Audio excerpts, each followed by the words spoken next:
So just as a brief off-time roadmap, I'm going to be going first over rebuttals to my opponent's arguments against our case, and then I'll be continuing on our case with it further advantages and evidence. So first, my opponents talked about death penalty is at a record time low, and how this basically equates to lower deaths, and because of that, there's lower innocent deaths as well.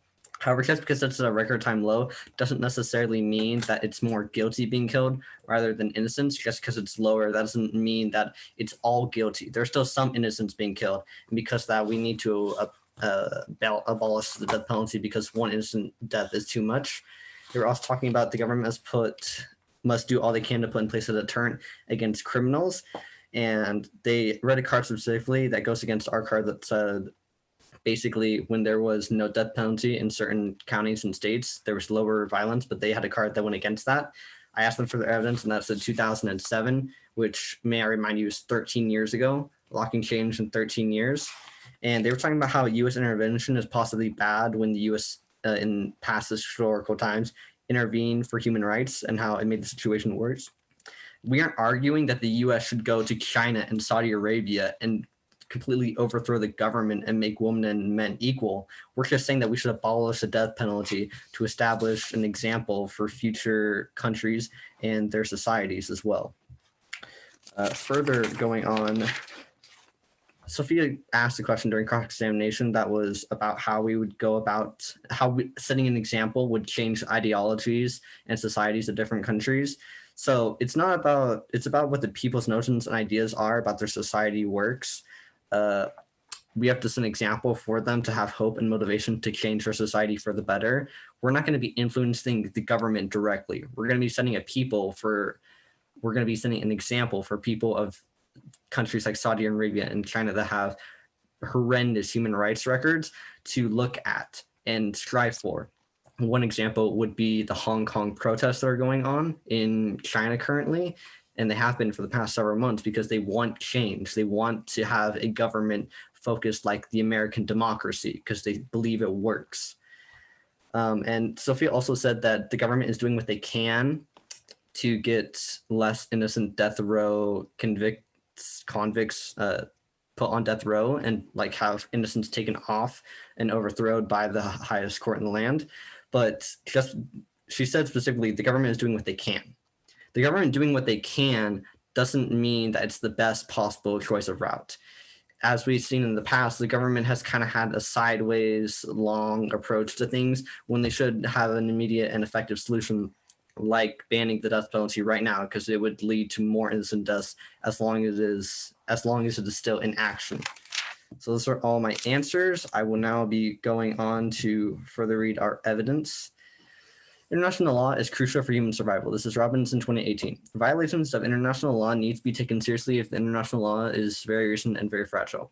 If one of them betrays the other, the whole tentative cooperation system instantly collapses. In 21st century international relations, this could mean utter catastrophe. The great powers have to get along because their mutual possession of nuclear arms means that the stake of conflicts are incalculably high. A functional cooperative pact that holds each of them to a set of humane principles is essential. Procedure is substance to a certain degree because when the world adopts a process that achieves consensus, there is peace, and when it doesn't, there isn't. Spat upon by the international community's processes endangers all of us because it slowly erodes the weak bonds that keep the world from collapsing into war. Moving on to the next card, a U.S. recommitment to international law solves global warming and terrorism. This is Hathaway, 2007. It is time to rebuild America's historical commitment to international law. The case for international law as a cornerstone of America policy should begin with a more basic message. Only through a robust engagement with international law can the U.S. promote its international interests in the modern globalized world. International law is frequently the simplest, most effective, and least expensive solution to problems big and small. International law also can help us solve many of the thorniest problems we face. Global problems require global solutions. There are many problems we cannot solve ourselves. The most obvious example is global warming. No country can combat the problem alone. A less obvious example is terrorism. No state can effectively fight terrorism in isolation. Only by working together can states effectively combat this transitional threat. By working constructively to improve and expand international law, the U.S. can project its interests and values abroad without the use of force. The next administration should take a cue from the American people and return the U.S. to a position of leadership in international law. Restoring America's proper place in international law is substitute for America's leadership in support of the international law and no substitute for international law in support of American leadership. Next card, global warming risks human extinction, Ahmed 2019. A harrowing scenario analysis of how human civilization might collapse in coming decades due to climate change has been endorsed by former Australian defense chief and senior Royal Navy commander. Climate change as a near midterm existential threat to human civilization.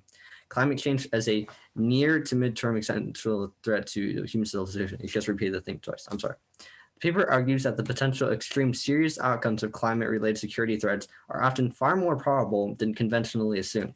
On our current trajectory, the report warns planetary and human systems are reaching a point of no return by mid-century in which the prospect of a largely inhabitable Earth. Terrorism leads to nuclear war. This is Hayes 2018. The multiple types and scales of nuclear terrorism may affect state and nuclear use decisions along multiple pathways that lead to inadvertent nuclear war.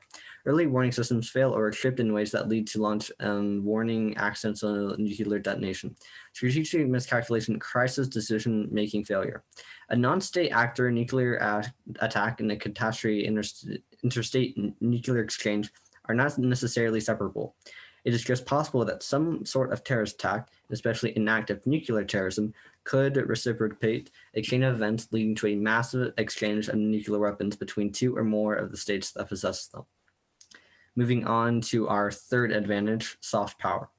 Banning the death penalty is necessary to U.S. leadership in the world. This is MIMS 2018. Even though the United States claims to be the world leader in international human rights, it continues to impose the death penalty. The U.S. routinely criticizes other countries for violating international human rights. For example, it criticizes some of its closest allies for failing to prevent trafficking of women and children. Likewise, America has cautioned China to abide by the international norms of behavior regarding human rights violations. The U.S. has placed pressure on countries with poor human rights records, though America's condemnation of other countries is hypocritical because it violates the same norms through its use of the death penalty. There are consequences that come with a contradictory policy on human rights. For instance, in the aftermath of September 11, European countries acknowledged their unwillingness to extradite terrorist suspects to the U.S. if the punishment involves the death penalty. Ignoring the international laws and customary norms could create severe political and social consequences for the U.S. This country needs to think globally with respect to the death penalty, and the U.S. should respect its responsibilities to display not only political leadership in the world, but moral leadership as well. Let me just fix some stuff real fast. Okay, here we go. Next card, U.S. soft power is crucial to the maintenance of the liberal international order. This is Hoinberg 16. Historically, what?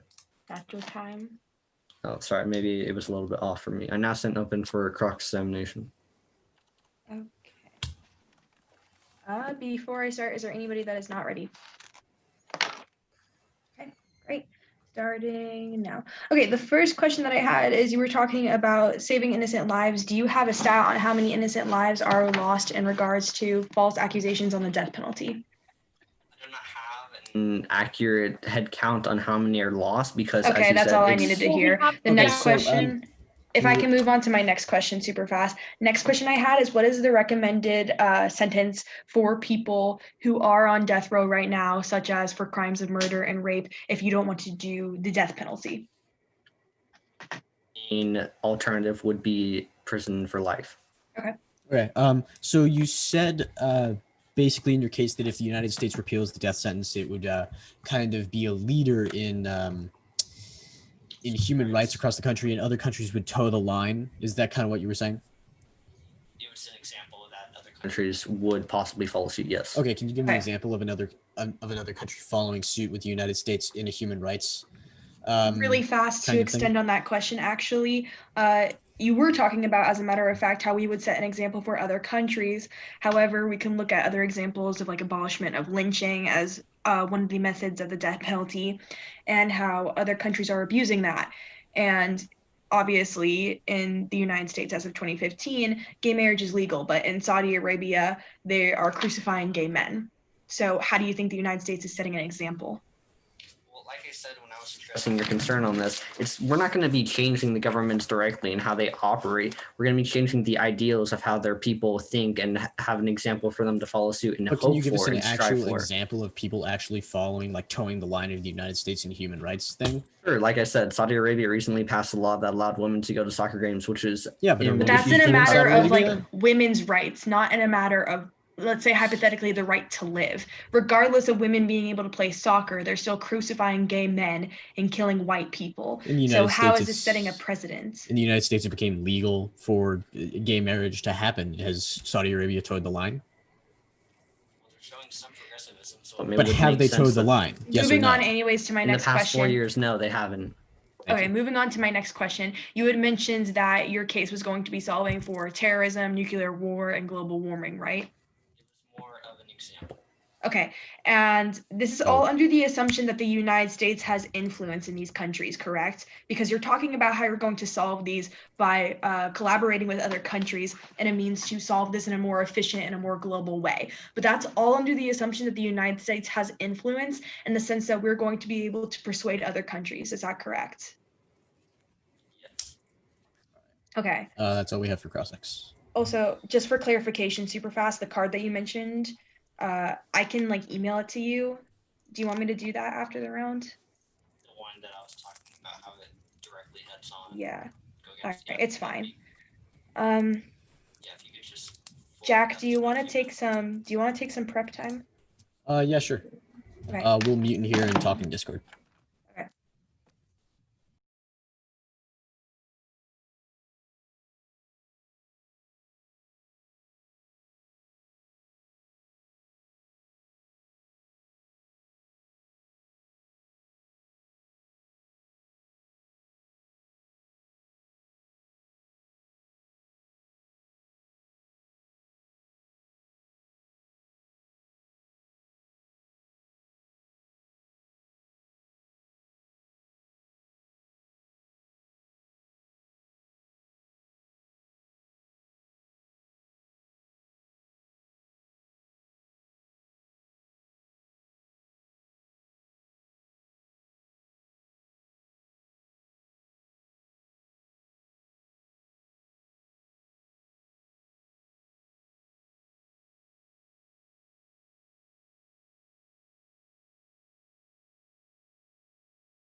How long was that? Do we know?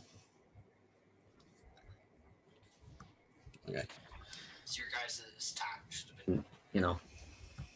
Okay, I apologize for the angle of my camera. I have no way to prop up my phone otherwise, so just kind of sorry in advance. Let me set my timer. All right, if everyone else can mute themselves, I will begin. Awesome. And wait, sorry. All right, there we go. Ready? Let's get started. Oh, wait. Quick off-time roadmap. First, I'm going to be talking about their innocence advantage. Then I'm going to be talking about their. Then I'm going to be advancing our international human rights argument. Then our soft power argument, and then answering some of their solvency, and then extending a DA. And then after that, I'm just going to be talking about the kind of analysis of my opponent's analysis of our cards from the last speech. So, crap. Okay, my timer is really being goofy. I'm sorry. Want me to time for you? Yes, that would be very nice. Are you ready, Luken? I'll give you like 30 seconds notice. Okay, awesome. All right, and I'm going to start now. Innocence advantage. Life without parole is worse for the innocent. California proves eliminating the death penalty is worse for the innocent because it eliminates the heightened scrutiny that helps people be found innocent. This is Kleinstuber 16. Only 3 of the approximately 50 death row inmates in California that responded to a survey by the Campaign to End the Death Penalty supported the SAFE Act. The Safe California initiative is no more than a slow death for all those currently incarcerated in California's death row. Death just by a different name. It also seeks to retroactively terminate all death row prisoners' appeal rights, which means more innocent people will die and more injustices will be carried out. The Safe California Act would have thrown away the key for all the innocent men and women on death row and instead sentenced all prisoners to death row to spend the rest of their lives in prison without effective legal representation. The heightened scrutiny attached to death sentences save more lives than the penalty claimed in those states. So basically, what this card is saying that life without parole is much worse than a early death. Would you rather spend your life would you rather spend the rest of your life in a concrete cage, or would you rather have a swift, painless death? It also talks about how the SAFE Act, which eliminates the death penalty, would basically make it extremely difficult for innocent people who are on death row to be able to get off the death row. Moving on to my second card, cost savings in the death penalty are actually error correction methods, which go against with life sentences. This is also Kleinstuber 16. In case of the death penalty, the costs are associated with error correction. Some abolitionists say that they are simply using an argument of convenience to accomplish their humanitarian goal, but this line of reasoning has some potentially cataclysmic consequences, as the grant of appellate rights is neither insignificant nor inconsequential. Even among those sentenced to death, there is a tremendous advantage to remaining on death row. Of those who have been exonerated after being sentenced to death, 91.5% were still on death row when they were exonerated. There is no reason to believe that those sentenced to death are any more likely to be innocent than those who were sentenced to life. A wrongly convicted person who faces substantially better odds of being exonerated and released if he or she is on death row than if he or she is not. A major reason for this extraordinary exoneration rate is that far more attention and resources are devoted to the death penalty cases than to other criminal prosecutions. If the death penalty is abolished, then the odds of innocent defendants ever being released will decline dramatically. Defendants actually have more rights when they are sentenced to death. The risk of sentencing innocent persons to semantically disguise sentence of death are cataclysmic. Moving on to innocent advantage 2, life without parole is worse than death. Life without parole is as harsh as a death sentence. It just disguises the repression of the penal system. Kleinstuber 16. Half of death row inmates surveyed in the early 1990s who reported to prefer death to life without parole. One wouldn't compare life without parole and death. They're okay. I'm going to cut the card there. Moving on to a life sentence is just as cruel as a death penalty. A life sentence is as cruel, if not crueler, than death penalty because of its intrinsically brutal life in prison. Moving on to my next card, the extra protections afforded to death penalty offenders won't trickle down to protections those sentenced to life. This is Kleinstuber 16. Some may argue that this fear is unwarranted because once attorneys and others concerned with actual innocence are freed from the pressing time constraints imposed by a pending execution, they would be free to focus on the innocence of all inmates. This does not appear to be a case. The Maryland Commission on Capital Punishment looked at this issue and concluded that procedural protections that are the cause of exorbitant costs of capital cases would not trickle down to life cases if the death penalty were abolished. It is very unlikely that the unique procedural protections applicable to capital cases will be held to apply in life without parole. I'm going to cut the card there, but basically what the card is saying is that being on death row offers you more easy. It is more easy to be exonerated than if it were not. And if we were to abolish death row, those rights or that ease to be exonerated would not trickle down to life sentences. As well as this, my earlier cards were basically saying that the life in prison without parole is much worse than the death sentence, seeing as it is a very brutal life in prison and it can be very difficult to get out. Moving on to IHR advantage term. Efforts to build international law trade off with effective international cooperation. This is Posner 09. The view that international law is an end in itself is based on a false picture of international relations and can lead to wasted time devoted to constructing legal institutions that don't work. The tendency of global legalists to treat international law as a talisman more often than not interferes with the kind of international cooperation that actually advances the global good. IHR advantage. Even if warming is real, it doesn't cause extinction. Ridley 14. Climate change is real, but not likely to do much harm. The IPCC commissioned 4 different models of what might happen in the world, given the assumption that about the atmosphere's sensitivity to carbon dioxide. 3 of the models show moderate, slow, and mild warming. It is a world that is very, very implausible. The world is assumed is assumed in the scenario is to be burning 10 times as much coal as today, producing 50% of primary energy from coal compared to what is about 30% today. These are unlikely assumptions, with the abundant natural gas displacing the price of solar plummeting and nuclear power experiencing a revival, methane hydrate gas being discovered in the seabed, energy efficient rocketing, and population growth continue to fall. I'm going to cut the card a bit, but basically what that's saying is it's refuting my opponent's assertion that us changing to the death penalty or towing the line would change global warming, and that global warming in most cases would not end up in human extinction. Moving on to soft power binge, the election of Trump shattered U.S. soft power makes it almost impossible to reverse. This is Thrower 16. One major casualty of Trump's victory in the bruising U.S.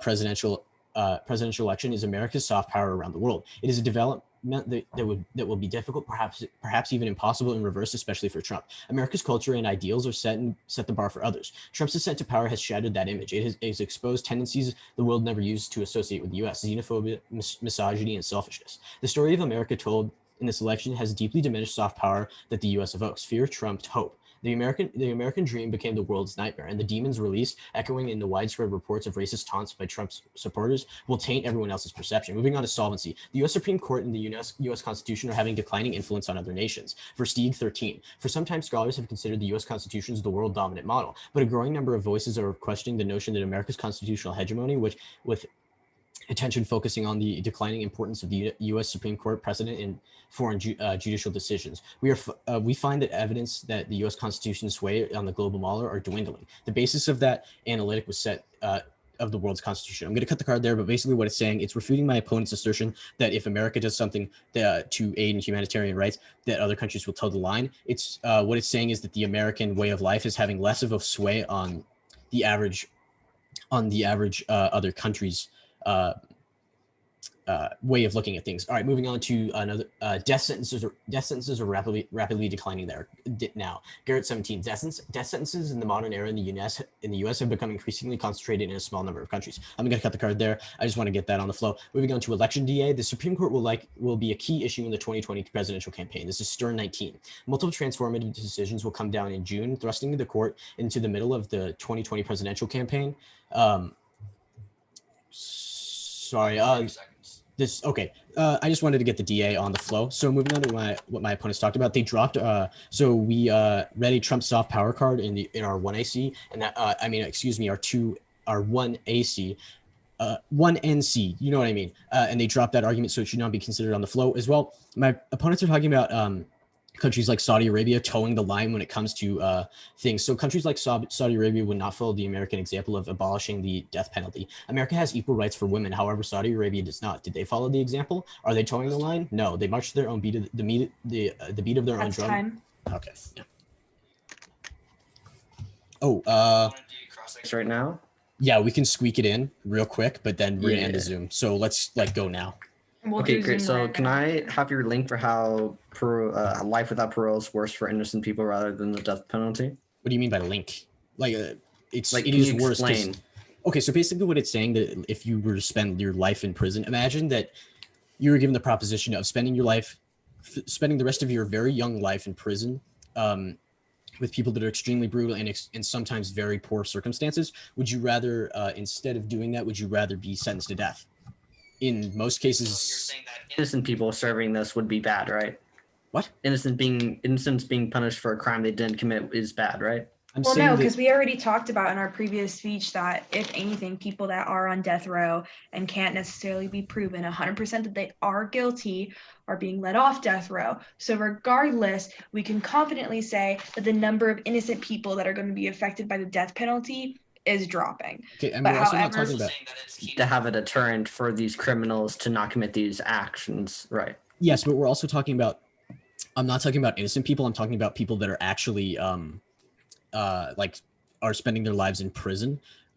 It's more cruel and unusual to abolish the death penalty because most would rather die than spend the rest of their lives in prison. It is more cruel and unusual punishment to be sentenced to the rest of your life in a very brutal place that would most likely be extremely violent than to die. And that's what the card is saying. Deterrent, wouldn't it? It is inherently ethically If you're talking in terms of a deterrent, a death penalty in and of itself is a deterrent. However, when you're comparing the death penalty to life without parole, essentially you're locking up a human like an animal for the rest of their life. Which one, if you have to choose Getting a one, life are sentence you without going to parole, uphold? give them an instant time to build a case for their innocence. As stated in your plan, in the sense where it's like, we're not talking in terms of innocence. We're talking on the hypothetical that this person is guilty. Are you going to uphold locking them up for the rest of their lives or ending their life? As well as this, we also talked about Both how the act death as penalty has deterrents. less humane than locking them up. We also talked about how the death penalty has like positives to it. If you're on death row, you get a lot more media attention, so you have a lot more political sway, and as well, you have a better chance to appeal the appeal the court case that put them on death row. So being on death row actually gives advantages to those that want to get off of death row. So abolishing it would leave people in prison for the rest of their lives, which is extremely cruel and unusual. Can I just ask one more question? Yeah. Can you summarize the card about coal and climate change that you were reading? Okay, so it's basically saying that climate change is real, but the likelihood of it actually destroying humanity is very low. So that's in 3 simulations, it showed slow, moderate, mild warming, and that was with the assumption that coal production had ramped up. So in that sense, it's basically saying that global warming isn't as much of an impact. Okay. All right, let's start another. All right, I'm stopping recording now.